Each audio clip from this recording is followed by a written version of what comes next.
Hi guys, welcome back to my channel, The Golden Cruiser. I'm Cindy, and today we're going to talk about how to book a cruise, which cruise to book.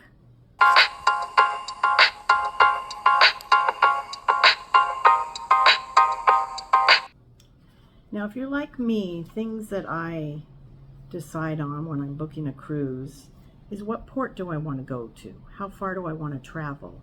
Nowadays, airfare is not the same as it used to be. It's very expensive.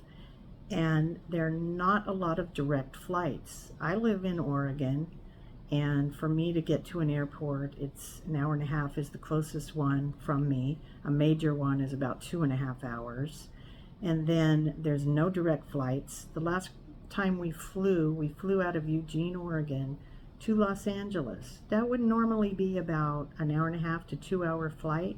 It took like 5 hours for us to get there. Ridiculous. We had to lay over and wait like 3 or 4 hours in an airport. I could not find one single direct flight from Oregon to LA. Also, I don't like driving that far. That would be like a 2-day drive for us from here. So I try to book something that's in a port close to us, which we don't have that many. We have Seattle, which is like 5 to 6 hours drive, or San Francisco, which is a 7-hour drive. Those are the closest ports to me, and not a lot of cruises go out of those ports. Jeez. So the last 3 cruises that we have gone on have been out of San Francisco, which we drove to, and it was exhausting. And then we flew to LA and took a cruise out of there. And then the last one, I got smart and I booked an Amtrak train. Who would know? I haven't been on an Amtrak for years and years and years and years.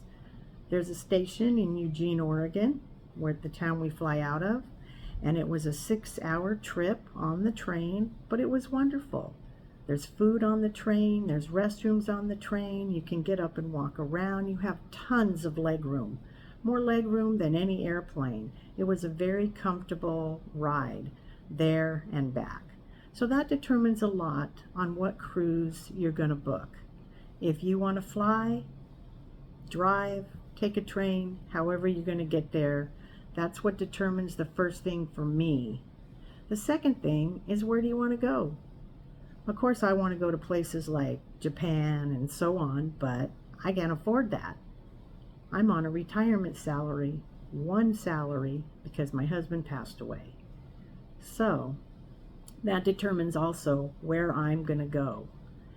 For me to fly to Florida, where a lot of the cruises go out of, it's very expensive from here and takes a long time.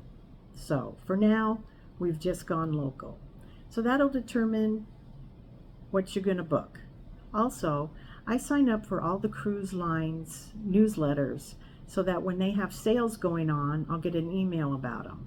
I don't stick to one cruise ship. I sail on multiple cruise ships because I like to see the different ships, what different activities and things they have on board. Some people just stick to one ship because then they build up the level and get more perks. So that depends too on if you've booked. If you've been on several cruises, you want to stay with like Princess, that's fine. Whatever's best for you. Some people who are brand new, first-time cruisers, just look around out there, look on the websites. I go to each individual website, like Royal Caribbean, Holland, Princess, Carnival, and then I put in where I want to go, and I start comparing fares and what's included and everything. So that depends on what ship you're going to book also. What's included when you book? Most cruise ships nowadays include the port fees and taxes, which they never did before. That was added on at the end and sometimes shocking. So you'll have to look and make sure that's on there. Now you can either book these yourself by looking around online and booking yourself on their websites. You can call the individual cruise ships and speak to a person, or they have travel agents with that individual cruise ship that will work with you also. You can go out and go to different third-party vendors like Expedia, Costco, ARP, You know, just be careful where you go. Make sure it's knowledgeable business.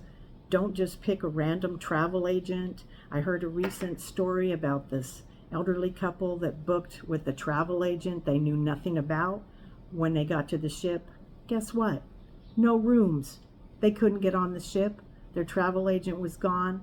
So just be careful. If you're not sure how to book or don't want to do it yourself, just call the cruise ship. Tell them what you want and they'll book it for you. It's easy.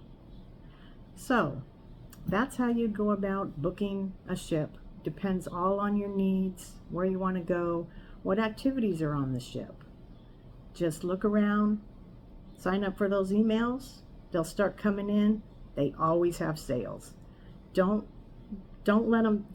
think that they're going to send you one that says, oh, we have this great sale. It's going to end in 24 hours if you don't book. It's not true. That sale will come around again and again and again and again. They never go away. It's just to get you to book right away. But they're always there, those sales. So booking is pretty simple. Do it yourself. Do it with someone else. Have someone help you. Whatever you want. That's all you have to do to get started. Thank you for coming today, listening to my video. I think our next video we're going to talk about activities that are on the cruise ship, activities that are free and activities you have to pay for. So stay tuned, listen to my video, and thank you for coming along with the Golden Cruiser. See you again. Have a great day. Bye.